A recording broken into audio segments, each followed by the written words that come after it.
The cry that shook the skies, the story of Hazrat Bilal, R.A. The city of Makkah lay beneath the burning sun, but its people lived in the cold shadow of disbelief. Stones were worshipped, idols adorned every home, and the cries of the oppressed were buried under the arrogance of the Quraysh. Among the dust-covered streets walked a man with skin as dark as night and a spirit as radiant as the stars, Bilal ibn Rabah. Born into slavery, Bilal's chains weren't just iron. They were generational, cultural, and spiritual. Yet his heart remained untouched, waiting for a call that would awaken it forever.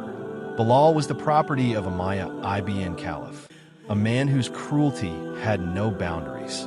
In a society that dehumanized the weak, Bilal was considered among the lowest. But even in the face of such cruelty, there was something unshakably noble about Bilal, an inward light that refused to die. He listened quietly in the alleys of Makkah, where whispers a new message filled the air. A man named Muhammad was calling to a truth that was more liberating than anything Bilal had ever known: the oneness of Allah, Adhan. And then the moment arrived. The verse that cracked open the chains of Bilal's heart struck him like lightning. Say, He is Allah, the One. Surah Ikhlas. The words seeped into his soul, and something inside him shattered, something that had long been silent. For the first time in his life, Bilal felt free. He fell into prostration without even understanding why. And from that moment, he belonged not to Maya, not to Makkah, but to Allah. When the Quraysh learned that one of their slaves had embraced Islam, rage engulfed them like wildfire. They decided to make an example out of him. Bilal was dragged into the desert at high noon, where the sand burned like fire and the wind carried no mercy. There, with his limbs tied and his chest exposed to the sun, Umayyah placed a massive rock upon him and demanded that he renounce his faith. But from Bilal's cracked lips came not cries of pain, but the most powerful whisper the desert had ever heard.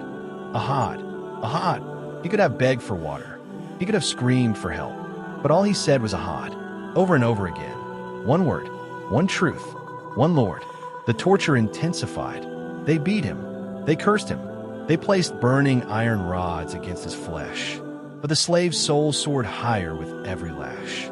The angels, it is said, paused their tasks to listen.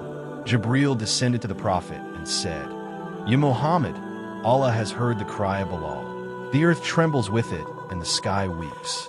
From afar, Abu Bakr as-Siddiq, R.A., witnessed the scene. His heart, soft and noble, could not bear to see such cruelty. He approached Umayyah and demanded to buy Bilal's freedom. With arrogant laughter, Umayyah scoffed, "He's worthless? Take him." Abu Bakr paid a high price, not just in gold, but in love. And when the chains were removed, Bilal did not rush to his feet. He turned his bloodied face to the sky, eyes brimming with tears, and whispered again, "Ahad, Ahad, you are free." "O Bilal," said Abu Bakr gently. Bilal looked at him, smiled through his pain, and replied, "I was always free. Today, only the world knows it." When the Prophet and his companions made Hijrah to Medina, Bilal was among them. Though his body bore scars that would never fade, his heart beat with a new purpose.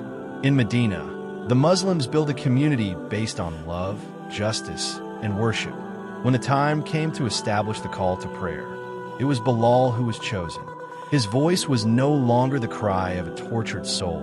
It became the melody of Islam. From the rooftop of Masjid al-Nabawi, he called out, "Allahu Akbar, Allahu Akbar." The companions wept. Some fell into sujud. The sound of Bilal's Adhan wasn't just heard. It was felt deep in the soul. Even the jinn, as some narrations suggest, were moved by it. Every time he said, "Ashhadu anna Muhammadar Rasulullah," the Prophet would smile, and the hearts of believers would bloom. But the past was never far behind. At the Battle of Badr, Bilal's eyes met the face of his former master, Umayyah ibn Khalaf. The battlefield froze for him. Memories of chains and stones flashed before his eyes. Without hesitation, Bilal shouted, "That is the enemy of Allah." Umayyah tried to hide, clinging to the robes of others. But Bilal's soul thirsted not for revenge, but for justice. With the help of fellow companions, he brought the tyrant down. The man who once bound him in chains now lay in the dust of history, humbled by the decree of Allah. Years passed, and Islam spread across the lands. But then came the moment that shattered every heart, the passing of Rasulullah. The world seemed to stop. Medina was not just a city in mourning. It was a city gasping for air. Bilal tried to ascend the masjid roof to give the adhan, but when he reached Ashhadu anna Muhammadar Rasulullah, his voice broke. He collapsed in tears. The man who had once withstood fire and whips could not withstand the absence of his beloved prophet. He requested Abu Bakr to let him leave Medina. "Every stone reminds me of him," he said. With a heavy heart, he migrated to Syria, where he spent the rest of his days in prayer, jihad, and teaching. But his soul remained anchored in Medina, where the heart of the prophet had once beat. One night, Bilal had a dream. In it, he saw Rasulullah smiling, walking toward him, saying, "O Bilal, why do you not visit me?" He awoke in tears. It was not just a dream. It was an invitation. He returned to Medina. The city erupted with joy.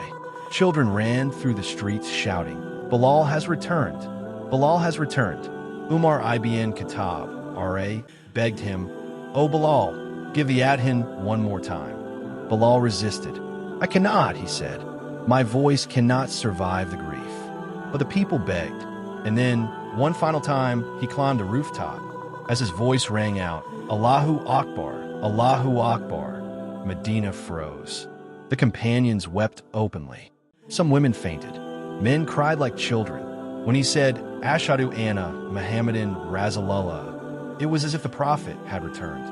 It was a farewell that tore open old wounds and healed hearts at the same time.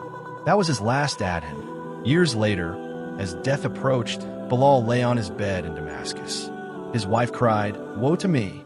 But Bilal smiled, saying, "Rejoice. Tomorrow I meet Muhammad and his companions."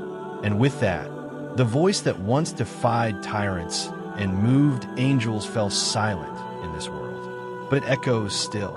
Every time the adhan is heard, whether in Medina, Istanbul, Jakarta, or New York, it carries the spirit of that African slave who whispered ahad under the Arabian sun. Bilal, R.A., was not just the first muazzin. He was a symbol of how love for Allah and his messenger can break every chain. His story is a reminder that no matter how low the world places you, faith can raise you higher than the heavens. That black skin, wounded flesh, and trembling lips can echo across time if they carry truth. And that the cry of ahad once shook the skies and still does. If this story moved your heart, share it. Let your children hear it. Let your soul rise with every adhan. And remember Hazrat Bilal, R.A., the man whose voice still calls us to Allah. Subscribe to our YouTube channel, Deeninminute, for more powerful and emotional stories from Islamic history. Link in bio for our exclusive adhan wall art, inspired by the legacy of Bilal, R.A.